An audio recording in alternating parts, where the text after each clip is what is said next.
Sobat Immanuel, kembali lagi bersama saya Grace di Immanuel Podcast.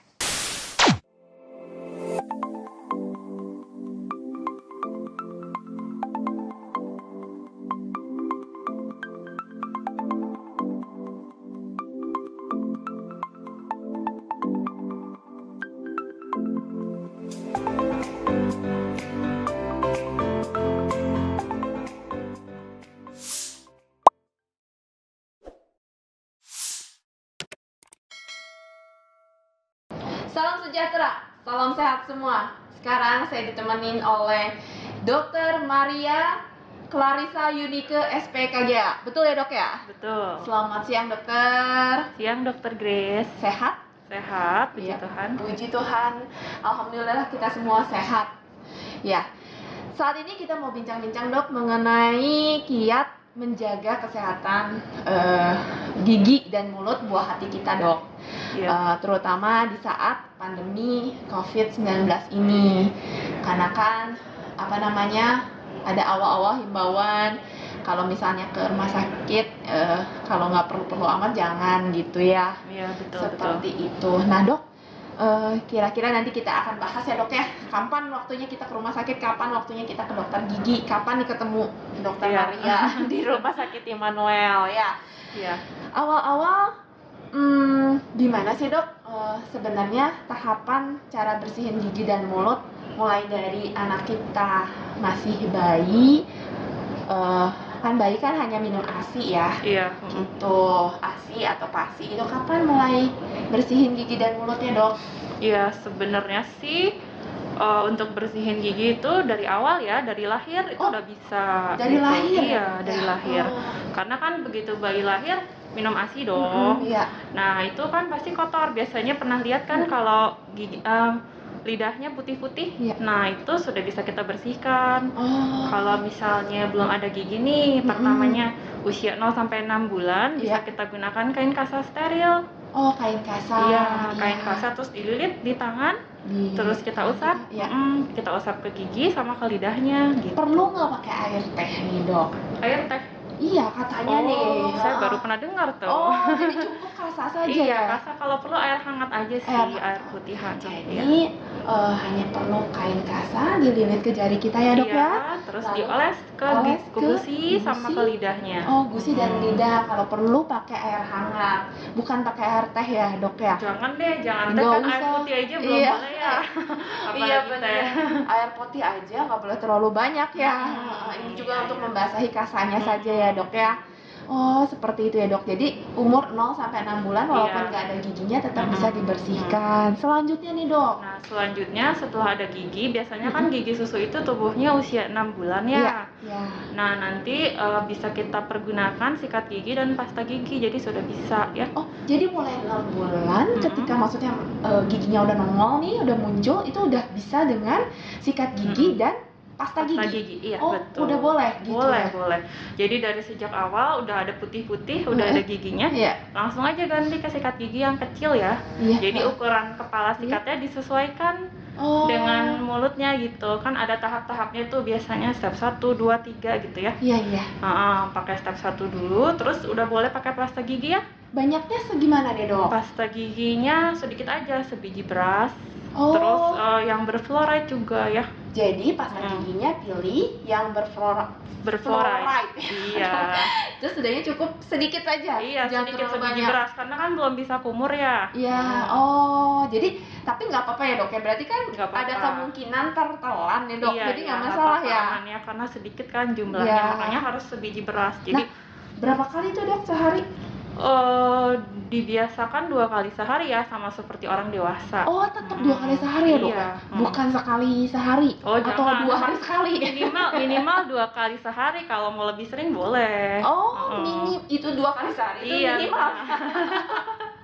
Iya, jangan Iya, lupa iya. kalau beli pasta gigi yang ada fluoride-nya ya, dibaca. Kan di komposisinya ada Ada, tuh iya, tulisannya iya. sodium fluoride. Nah, pilih yang seperti itu. Jadi yang mengandung fluoride. Iya, Ya. betul. Nah, Gitu. nanti kalau udah lebih besar, umur 2 atau 3 kan udah bisa kumur. Nah, Iya. itu jumlah pastanya bisa lebih banyak lagi. Jadi sebiji jagung kira-kira. Oh, jadi ketika umur 2 sampai 3 tahun jumlah pasta giginya bisa Ditambah. ditambah.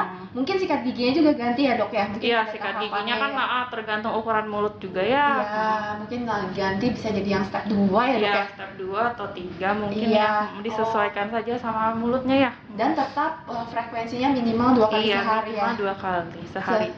Pagi setelah sarapan, Iya. terus malam hari sebelum tidur. Pagi setelah sarapan dan malam hari sebelum tidur. Iya. Bisa. Memangnya kenapa gitu, Dok? Kalau kita tuh harus, maksudnya anak-anak juga tetap tetap harus sikat gigi. Kan harusnya menanti aja gitu. Memangnya bisa berlubang, Dok? Oh, atau bisa banget. rusak gitu gigi pada Iya. anak? Karena kan biarpun masih bayi, pertama kan minum ASI, Iya. terus nanti 6 bulan kan mulai MPASI Iya, betul, Nah, itu Dok. kan udah ada makanan masuk. Iya.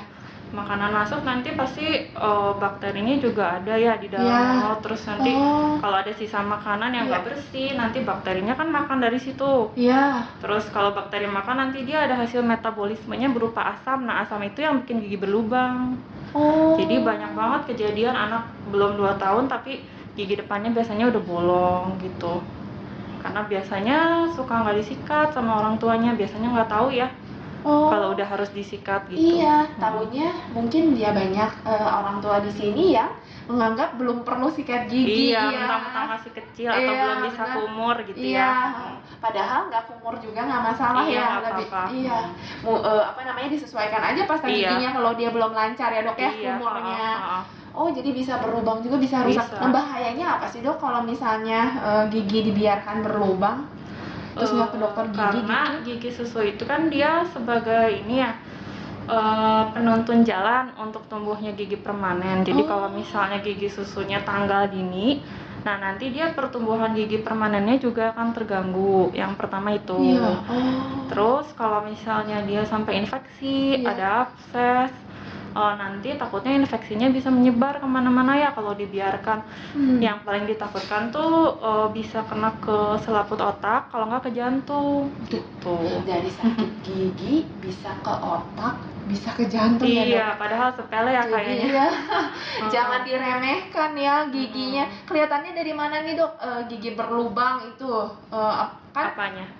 anak juga mungkin mengeluhnya nggak jelas ya sama orang tuanya ya. Mama, gigi saya bolong, kan nggak mungkin gitu ya. Mama, saya sakit gigi, yang mana giginya? Iya. Kadang-kadang juga belum tentu terlalu jelas ya. Kita tahunya dari mana ya, Dok, bahwa gigi anak kita tuh udah menunjukkan masalah dan perlu konsultasi ke dokter gigi.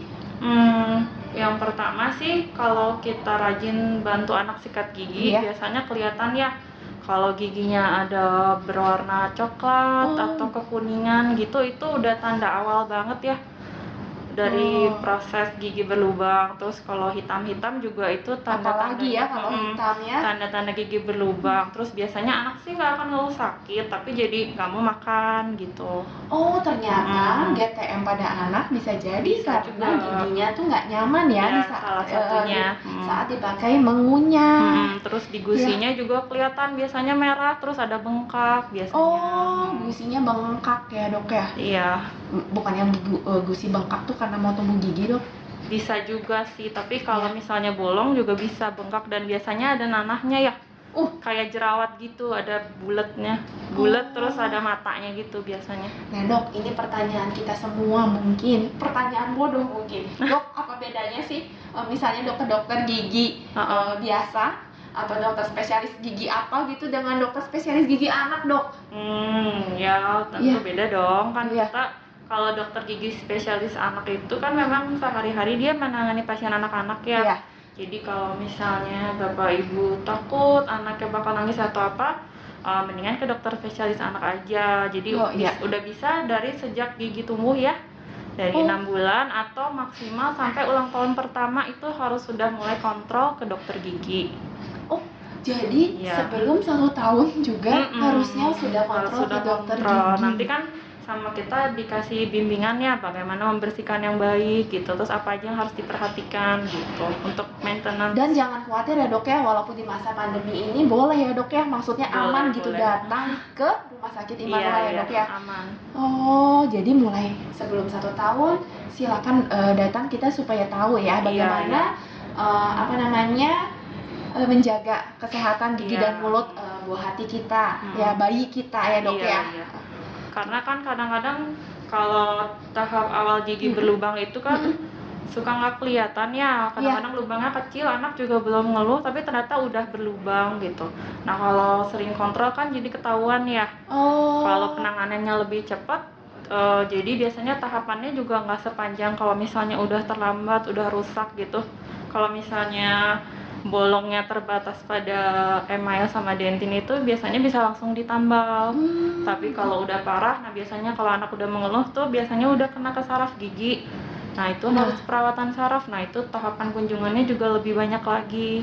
Jadi memang harus sebaiknya kontrol 6 bulan sekali biar kalau ada apa-apa langsung ketahuan. Jadi kontrol pada pada bayi kita itu, pada anak kita itu mulai dari umur 6 bulan. Pas gigi pertama tumbuh itu udah bisa dibawa. Iya. Jadi jangan tunggu sampai sakit. Jadi kontrol sejak mulai umur 6 bulan saat buah hati kita sudah punya gigi, lalu minimal 6 bulan sekali. Iya, setahun 2 kali ya. Ya, jadi dalam 1 tahun 2 kali supaya kita tahu dan penanganan lebih awal ya. Iya, betul. Dan atas masalah gigi anak kita. Iya, ya, betul. Gitu. Jadi tadi gigi berlubang itu ada mulai dari email, dentin, tadi akar gitu ya dok ya. Iya, sampai ke saraf gigi ya, jaringan pulpa namanya. Nah kalau misalnya sudah mengeluh baru ya. Biasanya sih udah kena saraf, jadi harus yang namanya perawatan saraf gigi. Pada anak pun ada dok? Ada. Perawatan saraf giginya ada gitu? Ada juga. Dan biasanya kalau perawatan saraf itu kan nggak bisa sekali datang, jadi 3-4 kali lah minimal ya. Jadi 3-4 kali. Dan bisa berapa sering tuh dok? Seminggu sekali? Seminggu 2 kali? Biasa kontrolnya setiap minggu. Jadi seminggu sekali, minimal 3-4 kali ya dok kalau udah kena saraf. Jadi jangan sampai kena sarafnya ya. Jadinya jadi kalau misalnya mungkin anak kita tadi dokter bilang kalau misalnya udah ada gangguan pada giginya itu biasanya anaknya jadi rewel ya dok ya. Terus udahnya nggak mau makan GTM gitu ya karena dianya mungkin ngerasa nggak enak ya kalau ketika nyaman, tapi kan nggak tahu mau ngeluhnya apa, sakit belum tahu kan. Gitu. Dan kalau misalnya mau lebih jelas lagi datang ke dokter spesialis gigi anak, Dokter Maria di Rumah Sakit Immanuel. Dok, closing statement dari dokter nih, kira-kira untuk misalnya ayah bunda nih di rumah, para orang tua di rumah, supaya kesehatan buah hati mereka lebih terjaga walaupun masa pandemi gitu. Jadi nggak semua terlambat. Ya, pada prinsipnya sih kalau menurut saya lebih baik mencegah ya daripada mengobati. Jadi sebenarnya kalau gigi berlubang itu atau yang disebut dengan karies gigi itu bisa banget loh dicegah gitu. Jadi nggak usah tunggu sampai berlubang baru ke dokter gigi. Jadi bisa dilakukan perawatan sendiri di rumah, seperti misalnya menyikat gigi tadi ya, yang udah dijelaskan 2 kali sehari. Terus juga dengan cara mengurangi konsumsi makanan atau minuman yang manis, yang tinggi gulanya gitu. Sama rajin kontrol gitu. Jadi jaga kebersihan, sikat gigi tadi dengan kasa dan sikat gigi dengan pasta gigi. Terus sudahnya kurangi makanan yang manis atau lengket seperti itu. Dan yang ketiga, kontrol ke Dokter Maria. Gimana nih dok? Kalau misalnya mau kontrol ke Dokter Maria, kapan aja nih jadwal prakteknya dok? Saya hari Selasa pagi dari jam 9 sampai jam 2. Terus hari Kamis siang dari jam 2 siang sampai jam 5. Kalau yang pagi hari Selasa, kalau yang siang sampai sore itu yang hari Kamis. Thank you Dokter Maria. Terima kasih kesempatannya. Terima kasih Sobat Immanuel. Jumpa lagi di Immanuel Podcast.